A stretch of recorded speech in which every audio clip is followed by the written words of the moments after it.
पंजाब चोणां दे आखिरी वेले पत्ते खोलेगा डेरा सिरसा। वोटिंग तो ऐन एक दिन पहला सियासी हमायत ते लएगा फैसला। फिलहाल डेरे दी सियासी विंग हलकियां दा कर रही दौरा। पंजाब दे चोण अखाड़े च अज सियासत दा सुपर संडे। अमित शाह भरनगे चोण हुंकार तां कांग्रेस दे प्रचार नूं प्रियंका गांधी देणगे तार। केजरीवाल भी ठोकणगे ताल। कैप्टन दे नाल पटियाला च गरजणगे अमित शाह। लुधियाना च भी होएगी शाह दी रैली। शाम नूं अमृतसर च विखाउणगे चोण प्रचार। थोड़ी देर च बठिंडा पहुंचणगे प्रियंका गांधी। कोटकपुरा तो भरनगे चोण हुंकार। बाद च धूरी च महिलावां नाल संवाद। शाम नूं डेरा बसी च रोड शो। केजरीवाल ने भी संभाली प्रचार दी कमान। अज अमृतसर च नुक्कड़ मीटिंगां जरिए कर रहे कैंपेन। 18 फरवरी तक रहणगे पंजाब। अकाली दल ने भी प्रचार च लगाई पूरी वाह। ताबड़तोड़ प्रचार कर रहे सुखबीर बादल। अज मानसा ते बुढलाडा च मंगणगे वोटां। भगवंत मान अज माझे च विखाउणगे चोण अखाड़ा। बटाला ते कादियां च करनगे प्रचार। आप उम्मीदवारां दे हक च मंगणगे वोट। कांग्रेस ते आम आदमी पार्टी ते वरे हरसिमरत बादल। बोले 2017 च दोहां पार्टियां ने रल के रची सी साजिश। अकाली दल खिलाफ कीता सी झूठा प्रचार पर हुण दोवें हो गए बेनकाब। राजा वड़िंग दा साथी मंत्री मनप्रीत बादल ते वड्डा हमला। बोले मैनू हराउण लई एकजुट होए सारे बादल। गिद्दड़बाहा ते बठिंडा सीट ते होई है डील। कैप्टन दे हक च खुल के उतरे कांग्रेस सांसद परनीत कौर। पहली बार बीजेपी दी मीटिंग च शामिल होके गठजोड़ लई मंगियां वोटां।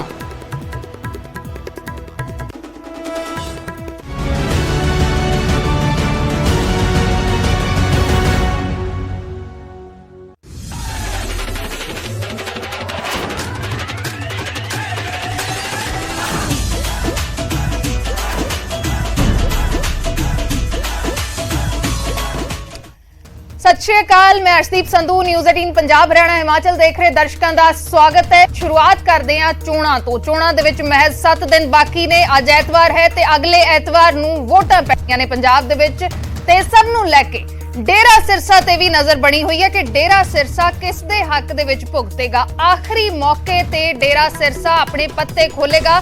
डेरे दा सियासी विंग वक्खो वक्खरे हलकियां दा दौरा कर रहा है। वोटिंग तो एक दिन पहला राम रहीम दे वल्लों फैसला लिया जाएगा कि किस पार्टी दे वल वोट भुगतनी है। फिलहाल सियासी विंग दी राम रहीम दे नाल मुलाकात नहीं हुई। अजे सिर्फ डेरा मैनेजमेंट दे मैंबरां नूं ही राम रहीम दे नाल उन्हां दी मुलाकात हुई है। तो आखिरी मौके डेरा सिरसा पत्ते खोलेगा। इस वेले दी वड्डी खबर है। डेरा सिरसा जो अफेक्ट करदा है मालवे नूं, खास करके 69 सीटां ने मालवे दे विच ते 70% जो डेरे दे फॉलोअर ने, डेरा प्रेमी ने, वो मालवे दे विच ने ते खासा असर वेखिया जांदा है। ते वोटां दे विच अक्सर 2002 तो शुरुआत हुई जद डेरे ने पहला कांग्रेस नूं सपोर्ट कीती। 2007 च भी कांग्रेस नूं सपोर्ट कीती। बाद दे विच अकाली दल बीजेपी दे गठजोड़ नूं भी समर्थन दिता।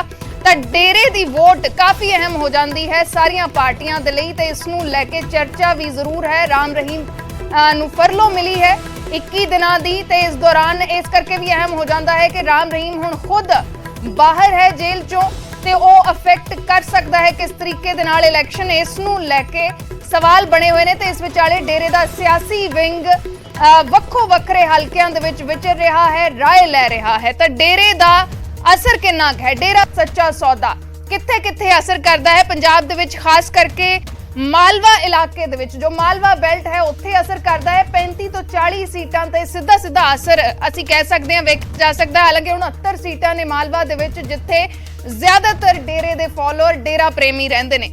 मुक्तसर, बठिंडा, मानसा, संगरूर, पटियाला ये खास इलाके ने जिथे डेरे दा ज्यादा प्रभाव वेखिया जांदा है। तां इत्थे वोटर की पूरे तरीके दे नाल किसे पासे भुगतणगे जे राम रहीम दे वल्लों फैसला सुनाया जाता है या फिर वो वक्खो वक्खरियां पार्टियां नूं वोट कर सकदे ने। ये भी इस वेले दा सवाल है। मोहाली दे विच भी असर वेखिया जाता है, बरनाला दे विच भी असर वेखिया जाता है।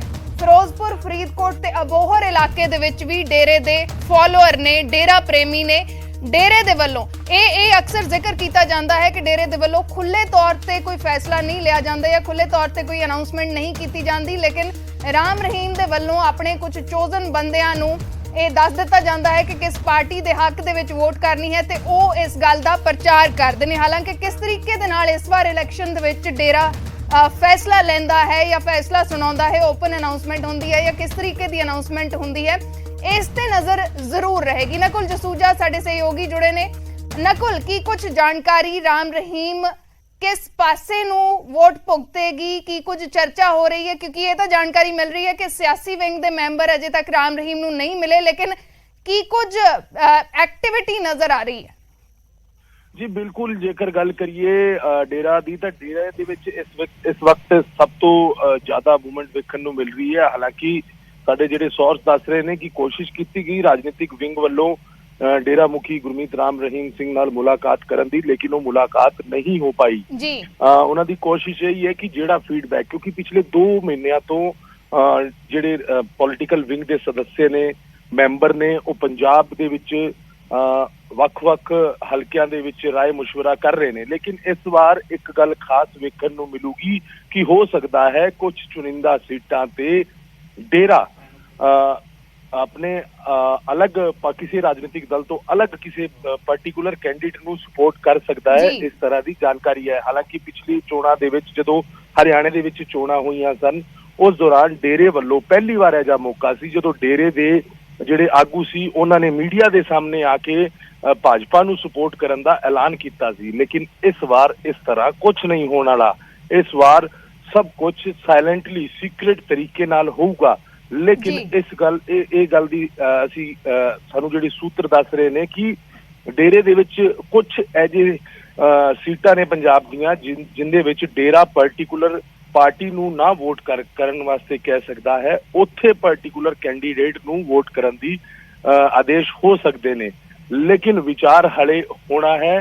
विचार कदों होगा ये एक बड़ी चर्चा का विषय बनया है, क्योंकि दस्या जा रहा है कि इस तो अज तो 2 दिन पहला ਜਿਹੜੇ ਰਾਜਨੀਤਿਕ ਵਿੰਗ ਦੇ ਸਦੱਸਿਆ ਨੇ ਉਹਨਾਂ ਨੇ ਕੋਸ਼ਿਸ਼ ਕੀਤੀ ਸੀ ਡੇਰਾ ਮੁਖੀ ਨਾਲ ਮੁਲਾਕਾਤ ਕਰਨ ਦੀ, ਲੇਕਿਨ ਉਹ ਮੁਲਾਕਾਤ ਨਹੀਂ ਹੋ ਪਾਈ। ਹਾਲਾਂਕਿ ਡੇਰਾ ਮੁਖੀ ਹਾਲੇ ਕਿਸੇ ਨੂੰ ਨਹੀਂ ਮਿਲ ਰਹੇ, ਉਹ ਸਿਰਫ ਮੈਨੇਜਮੈਂਟ ਦੇ ਸੰਪਰਕ ਦੇ ਵਿੱਚ ਨੇ ਤੇ ਉਹਨਾਂ ਨਾਲ ਹੀ ਗੱਲਬਾਤ ਕਰ ਰਹੇ ਨੇ। ਆਉਣ ਵਾਲੇ ਦਿਨ ਦੇ ਵਿੱਚ ਹੋ ਸਕਦਾ ਹੈ ਕਿ ਇੱਕ ਬੈਠਕ ਹੋਵੇ, ਲੇਕਿਨ ਜਿਹੜੀ ਰਾਜਨੀਤਿਕ ਵਿੰਗ ਦੇ ਸਦੱਸਿਆ ਨੇ ਉਹ ਨਬਜ਼ ਵੀ ਟਟੋਲ ਰਹੇ ਨੇ ਤੇ ਨਾਲ ਦੀ ਨਾਲ ਆਪਣੇ ਜਿਹੜੇ ਸਮਰਥਕ ਨੇ ਉਹਨਾਂ ਦੇ ਨਾਲ ਰਾਏ ਮਸ਼ਵਰਾ ਵੀ ਕਰ ਰਹੇ ਨੇ। ਲੇਕਿਨ ਇੱਕ ਗੱਲ ਮੈਂ ਦੱਸਦਾ ਕਿ ਇਹ ਫੈਸਲਾ ਜਿਹੜਾ ਹੈ ਜਿਸ ਦਿਨ ਪੋਲਿੰਗ ਹੋਊਗੀ ਉਸ ਤੋਂ ਇੱਕ ਦਿਨ ਪਹਿਲਾਂ ਹੋ ਸਕਦਾ ਹੈ ਤੇ ਰਾਤੋਂ ਰਾਤ सोशल मीडिया राही या अपने समर्थकों राही ये सुनेया पहुंचाया जाऊगा कि किस राजनीतिक दल का समर्थन करना है, लेकिन ओपन अनाउंसमेंट नहीं होएगी या ओपनली नहीं किया जाएगा कि किस पार्टी नू समर्थन देना है? जी बिल्कुल, इस तरह का कोई भी अनाउंसमेंट नहीं होगा कि किस राजनीतिक दल नू समर्थन करना है, लेकिन ये जरूर होगा कि कुछ चुनिंदा सीटां ने जिथे इन्हां दे डेरे तो जुड़े जिहड़े सदस्य ने जिहड़े चुनाव लड़ रहे ने, हो सकता है उन्होंने वोट किया जाए तो उस तो इलावा किसी राजनीतिक दल नू समर्थन देने का ऐलान किया जाए, लेकिन ये सब कुछ सीक्रेट तरीके नाल होगा जिस तरह पहला चलता रहा है। हालांकि 2017 ਦੇ ਵਿੱਚ ਜਦੋਂ ਚੋਣਾਂ ਹੋਈਆਂ ਸੀ ਉਦੋਂ ਪੰਜਾਬ ਦੇ ਵੱਡੇ ਨੇਤਾ ਇੱਥੇ ਪੁੱਜੇ ਸਨ। ਹੁਣ ਵੀ ਕਿਆਸ ਲਾਏ ਜਾ ਰਹੇ ਨੇ ਕਿ ਹੋ ਸਕਦਾ ਹੈ ਕਿ ਮੁਲਾਕਾਤ ਹੋਵੇ ਜਾਂ ਉਹ ਖੁਦ ਨਾ ਆਣ ਤਾਂ ਉਹਨਾਂ ਦੇ ਜਿਹੜੇ ਮੈਂਬਰ ਉਹਨਾਂ ਦੇ ਜਿਹੜੇ ਆਗੂ ਨੇ ਉਹ ਆ ਸਕਦੇ ਨੇ। ਲੇਕਿਨ ਹਾਲੇ ਇੰਤਜ਼ਾਰ ਇਹ ਹੋ ਰਿਹਾ ਹੈ ਕਿ ਡੇਰਾ ਪ੍ਰਮੁੱਖ ਗੁਰਮੀਤ ਰਾਮ ਰਹੀਮ ਕਦੋਂ ਲੋਕਾਂ ਤੋਂ ਜਾਂ ਮੈਨੇਜਮੈਂਟ ਤੋਂ ਜਾਂ ਪੋਲੀਟੀਕਲ ਵਿੰਗ ਤੋਂ ਮਿਲਦੇ ਨੇ ਤੇ ਕਿਸ ਤਰ੍ਹਾਂ ਦੇ ਆਦੇਸ਼ ਜਾਰੀ ਹੁੰਦੇ ਨੇ। ਲੇਕਿਨ ਚਰਚਾ ਬਿਲकुल ਨਜ਼ਰ ਬਣਾਏ ਰੱਖੋ ਨਕੁਲ।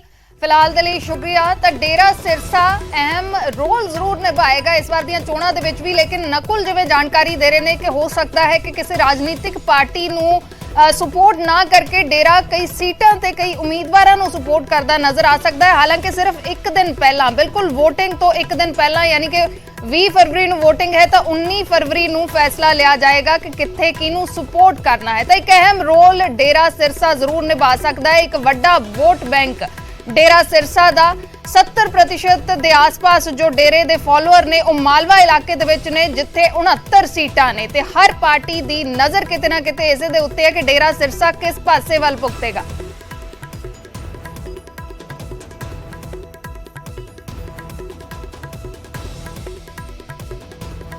ਫਿਲਹਾਲ ਇੱਕ ਛੋਟੇ ਜਿਹੇ ਬ੍ਰੇਕ ਦੇ ਲਈ ਰੁਕਦੇ ਹਾਂ।